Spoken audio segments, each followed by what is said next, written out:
You mentioned earlier about a writer finding their own true voice within their work. How did you find yours?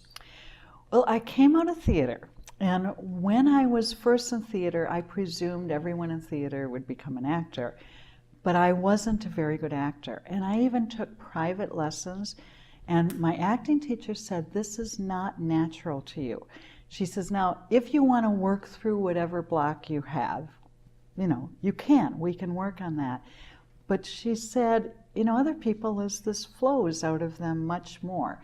And I began to recognize that it was in the field of first directing and then literature. And then I developed this method in graduate school. It became the method that I use for my consulting. And when I started consulting, I realized it brought together all these different parts of me. I had a good psychology background, so I understood the writer. I had studied creativity several years. I knew about my own creativity, and it helped me understand their creativity, and I realized I was a nurturer. I was very good at nurturing that creativity out of other people. And then when I started my business, I sort of just went for it, and I went to a very good career consultant who helped me affirm that voice. And along the way, I had a mentor, an excellent teacher in graduate school, that kind of, rather than saying you go down this path, he would watch the paths I was going down, and he would encourage me. And he taught me how to be bold. Don't be afraid to go out on a limb. Don't be afraid to try out something. You check it, to a certain extent, but he says, don't be afraid. And so I began to be much better about stepping out and finding my own way. And the more I could get out of that competition and just say, look, I'm only called to be me. I'm not asked to be anything else. And I would go astray. And thankfully, I had some good friends that would say, do you really want the red Porsche above anything else in the world, or is there something stronger?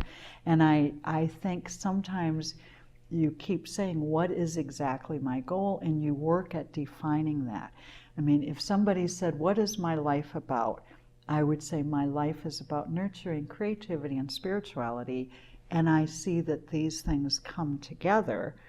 And so, I mean, I have this odd degree, a doctorate in drama and theology, which is the least marketable degree you could get in the world. But in terms of the integration, I think so many writers want to do something important. I say, why do we write? We write because we want to change the world. We want to inspire. We want to examine and explore and express the human condition. And, so we let that kind of flow out of us. So you keep your mind on the bigger goal, and you think, what am I about? And I just have to stay true to that. And and sometimes just to learn to phrase what it is that I am about. What's my mission, or what's important here? And that helps competition within because sometimes even this competition, it could be solely within us, or it could be solely with someone else. But it sounds like once you define that, you just live by that kind of code. Yes, and we help each other a lot.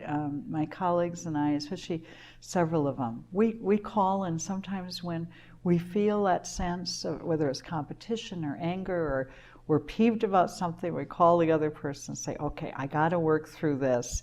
And so I have several colleagues. And sometimes I call, like Pamela J. Smith, and I said, I have to be catty for about 30 seconds. And Pamela says, meow, go ahead, my dear.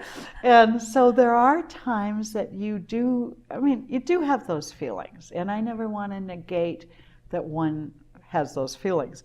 But what I do is I have several colleagues that are on call. And when I call them and say, I just have to be kind of my ugly self for a moment here, is that okay? Like, oh yes, honey, go right ahead. Okay, got it out of my system. Okay, because I will have those feelings at times, and whatever those feelings are, uncertainty, insecurity, anger, we can go on and on about what those are and say, so yes, having somebody to talk to, having good colleagues, really valuing those relationships and being there to be generous to each other and to help each other, to recommend jobs for each other, to see what we can do for each other, knowing we all have our part to play in this whole industry.